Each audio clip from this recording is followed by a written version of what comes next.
فتح یفتح کے معنی ہے کھولنا، مفتاح کنجی کو کہتے ہیں، چابی کو. تو یہ اوپننگ سورہ آف دی قرآن، قرآن حکیم کی افتتاحی صورت. ویسے جیسا کہ میں تعارف قرآن کے ضمن میں عرض کر چکا ہوں، عربوں کا یہ مزاج تھا کہ جس چیز سے انہیں خصوصی محبت ہوتی تھی اس کے بہت سے نام رکھتے تھے. اس کے بھی بہت سے نام ہیں.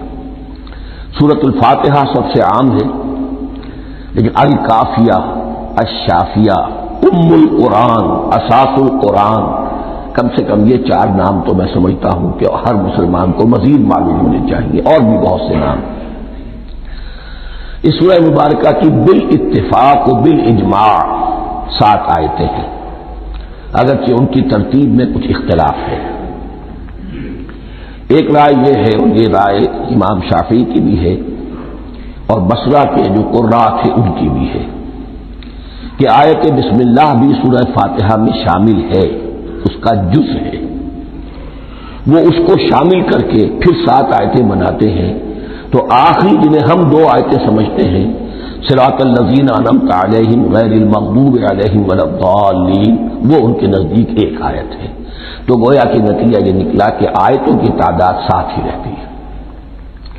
امام ابو حنیفہ رحمۃ اللہ علیہ کا موقف اور کوفے کے جو قراء تھے ان کا بھی موقف یہ ہے کہ آیت بسم اللہ نہ سورہ فاتحہ کا جز ہے نہ کسی اور سورت کا جز ہے، سوائے ایک مقام پر جہاں حضرت سلیمان علیہ السلام کا خط جو ہے نقل ہوا ہے، جو انہوں نے ملکہ سبا کو لکھا تھا، انہ من سلیمان و انہ بسم اللہ الرحمن الرحیم.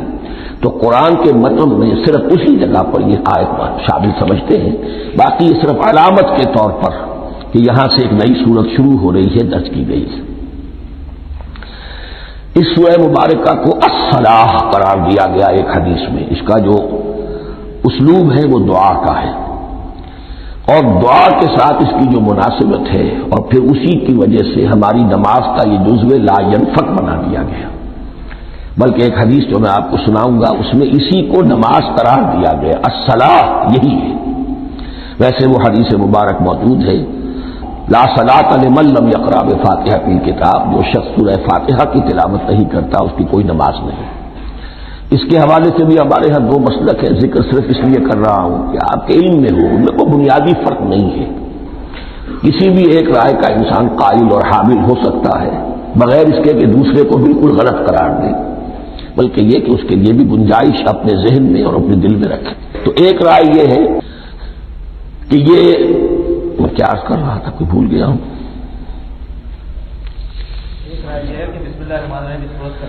جی، اور دوسری آیت یہ ہے کہ اس کا حصہ نہیں ہے.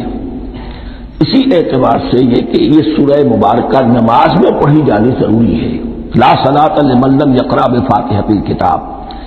البتہ یہ اختلاف ہے، یہ بات جو میں ذکر کر رہا تھا جو ذہن سے نکل گئی، کہ آیا مقتدی جو ہے امام کے پیچھے کھڑا ہو کر جب نماز پڑھ رہا ہو تو کیا اس صورت میں بھی اس کے لیے لازم ہے کہ سورہ فاتحہ پڑھے؟ اس میں 2 رائے ہو گئی، بلکہ 3. ایک رائے انتہائی ہے اور وہ فقہ حنفی کی طرف منسوب ہے کہ اگر آپ امام کے پیچھے مقتدی کی حیثیت سے نماز پڑھ رہے تو کسی بھی رکعت میں آپ سورہ فاتحہ نہیں پڑھیں گے. ایک دوسری بالکل برعکس رائے ہے، وہ امام شافعی رحمۃ اللہ علیہ کی ہے کہ ہر حالت میں چاہے امام جہری رکعت پڑھا رہا ہو جس میں وہ بلند آواز سے سورہ فاتحہ پڑھ رہا ہو، اور چاہے وہ سری رکعت ہو، ہر حالت میں مقتدی کو بھی پڑھنی ہے. ایک تیسری رائے بین ہے، وہ امام مالک کی ہے رحمۃ اللہ علیہ، کہ جو سری رکعت ہے جس میں کہ امام بھی خاموشی سے پڑھ رہا ہے مقتدیوں کو بھی پڑھنی چاہیے. جو جہری رکعت ہے جس میں کہ امام بلند آواز سے پڑھ رہا ہے اس میں مقتدیوں کو خاموش رہ کر پوری توجہ جو ہے سننے پر صرف کر دینی چاہیے. اذا قرئ القرآن فاستمعوا له وانصتوا، جب قرآن پڑھا جا رہا ہو تو پوری توجہ اس کے پڑھنے پر مرکوز کر دو اور خود خاموش رہو. میرے اپنی رائے میں یہ تیسری رائے سب سے زیادہ صائب ہے اور اس میں کسی طرح کی بھی کوئی پیچیدگی پیدا نہیں ہوتی. بہرحال اس سورہ مبارکہ کا جو اسلوب ہے میں نے عرض کیا دعائیہ ہے. البتہ قرآن مجید کے علم اور حکمت کے اعتبار سے، اس کے فلسفے کے اعتبار سے ایک بات سمجھ لینی چاہیے. قرآن کا فلسفہ یہ ہے کہ بنیادی ہدایت ہر انسان کے دل میں موجود ہے، بالقوہ، پوٹینشلی۔ یہ جو قرآن مجید یا اللہ کی کتابیں نازل ہوتی ہیں یہ انہیں ایکٹیویٹ کرتی ہیں، وہ اندر کی جو ڈورمنٹ کانشسنس ہے، خوابیدہ شعور جو ہے اسے بیدار کر کے، اور پھر یہ کہ اسے اجاگر کرتی ہیں۔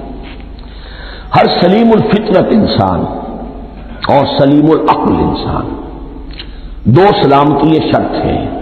سلیم الفطرت، نیچر پرورٹڈ نہ ہو، فطرت مسخ نہ ہو گئی ہو، عقل سلیم ہو۔